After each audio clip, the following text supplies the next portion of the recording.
Hello, happy Pride Day. It's Pride Day here in San Francisco. Imagine many cities across the United States. I think in New York today too. Unfortunately, I can't seem to do it anymore. I used to love to go to Pride for 30 years or so, but now it's too hard on the knees and the elbows and all those people. But it still does my heart good to see all the people come together and the young people have a good time and acknowledge progress. There's a lot of progress, a lot of things they can celebrate. So, apparently, Pope Francis has said that the Christian church should apologize to gay people in general. I respect that. I mean, I know they have their ancient doctrines and things like that, but this is a pope who thinks. He says things, and a lot of times it's just one line, but because my thing is it's just it's not too hard to see if you just think for a moment. If you pull your head out of the Bible for a minute, the Old Testament, you know, ancient writings. You put your head out of there for a minute and just think, have we treated those people unfairly? I mean, it's not rocket science, people. I love that. So thank you, Pope Francis. And of course, all the people who commented on that he said that had to link it with other things. I think we should also, apologize to the poor and make it more general. But just to admit that you've been wrong.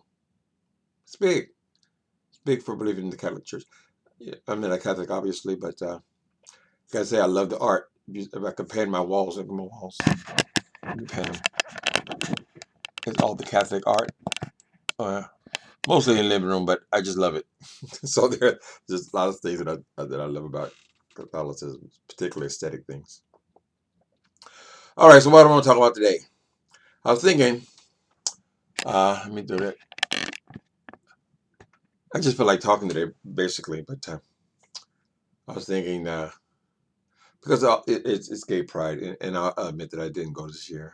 I went for many, many, many years, but in these years, I'm 58, and so some things just nature are just going to happen in nature. And I know a lot of people who are 58, and most of us are not going to, public celebrations with a lot of young people and stuff. So I don't feel guilty about it anymore. I always feel like I should be there. I should be there because it's an important moment. Happens once a year.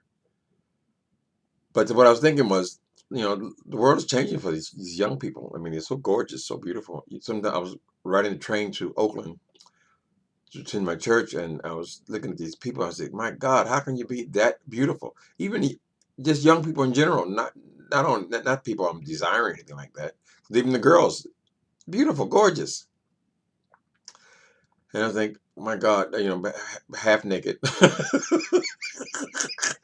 I'm sorry, but sometimes you're riding on you're riding on a train and you turn your face to the aisle and then it's all up in your mouth. So, uh, but I just said, things are so different now. I wish I had learned to value my relationships when I was young. When I talk, I always connect it to some part of some my own personal experience because let's face it, I'm old, so I live more in the past than I live in the future. I mean, I live in the present, really. But I fell in love at 22, sort of in love at 20, then again at 22. But I had no idea at the time. I know nothing about relationships. Relationships weren't fashion for me, and so that's the thing. That's what I love about this gay marriage thing because, like I said, I'm 58. A lot of the guys who are my age, the ones who survived AIDS, who are still around, are single. So I assumed, okay, this is like with the dreaded nightmare that we're gonna become old and by ourselves and alone and things like that. But I participate in some support groups, and what I've discovered is there are a lot of people who are not single. But it's like for me, I would love to be in a relationship, but at 58, to go out and find some other 58-year-old dude, it's just it feels nearly impossible. It's just these guys. I know people who have been together 50, 30, 25 years, and what they have in common is they met those people when they were in their 20s, early 30s. So when I was hopping around, and I value my relationships, if I would put the time in to to uh, to build relationships, then I would probably still be with someone. So hopefully, gay marriage will make us value our relationships a lot more, make it harder to walk away from our relationships, because a lot of these guys, we spend a lot of time. So beautiful. I mean, he is walking walking down the Safeway aisle, and one gorgeous one will walk by, and the other one gorgeous one walk by. Then they turn around and looking back. This is the Safeway. This is down at the bar now. So it's very easy when you're young and gorgeous. But yeah, I would pray that use that time to find you somebody and build a life. I'm not saying we have to try to duplicate what goes on with heterosexual people, but people hate when you say something from the Bible, but it's not good for man to be alone. It's a quote from the Old Testament, which I would rarely do. So anyway,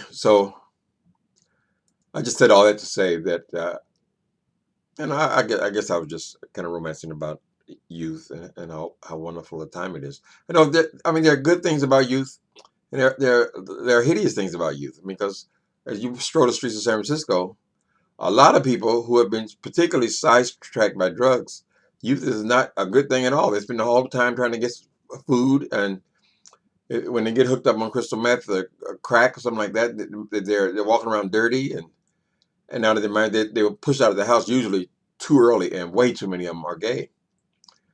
Uh, and so youth is not great, and you think, you say, oh my God, that's so sad, because this person is 23 years old, and he's in here digging in garbage cans, or not even aware that people are standing there looking at him digging the garbage cans. I understand it. I was a dope fiend for years. So I do understand it. I would be a hypocrite to say that I don't, because when you're on dope, I mean, you get farther and farther and farther from reality.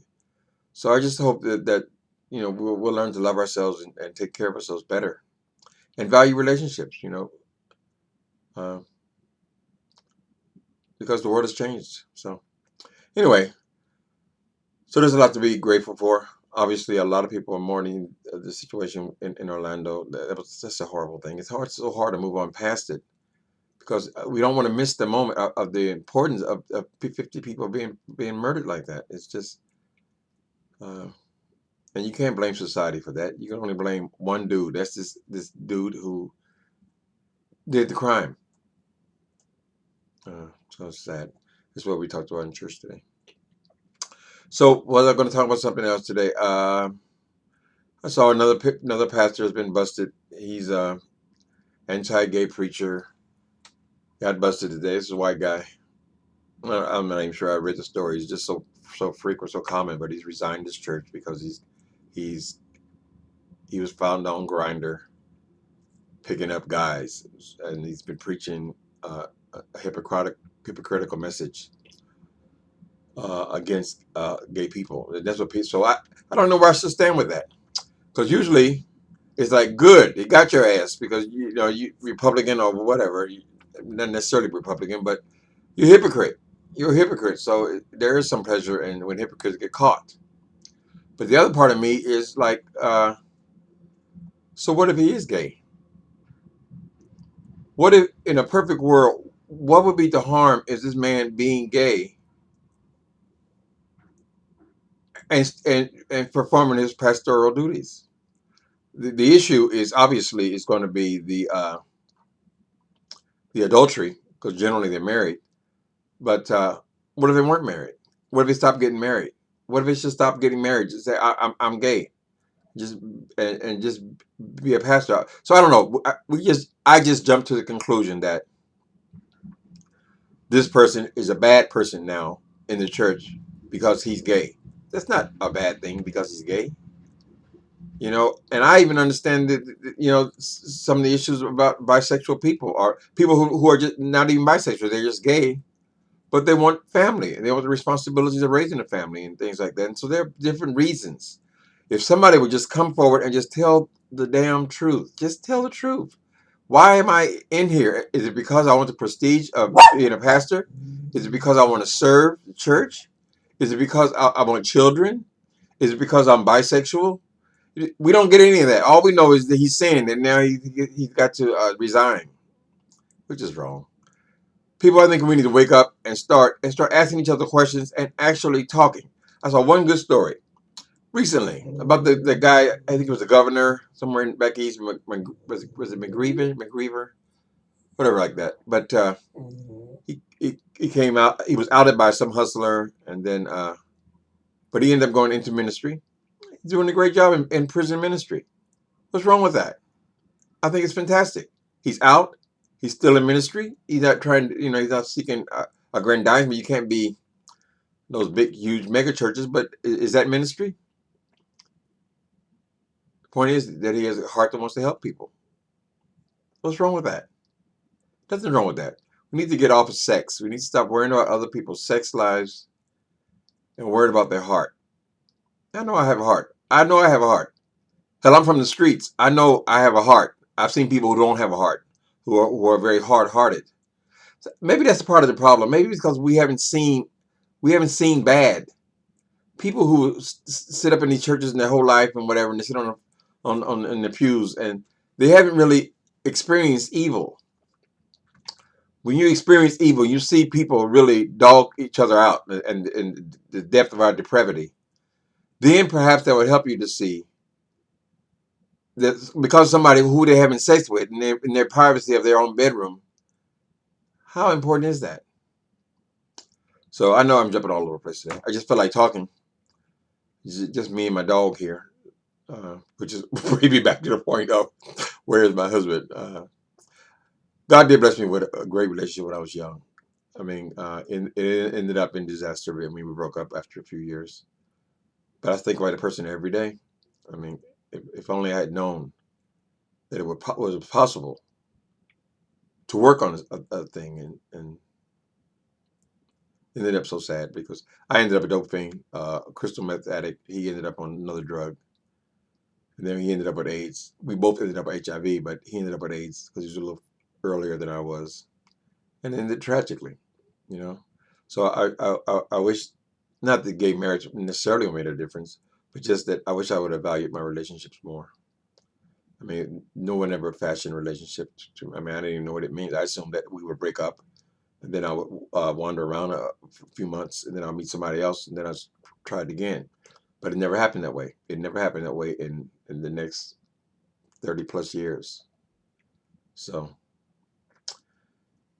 maybe this sounds all right. I'll play it back. If it don't sound right, I'll erase it. I'll go back and play with my dog. But God bless you on Pride 2016. My dog is going in. It's time for his dinner.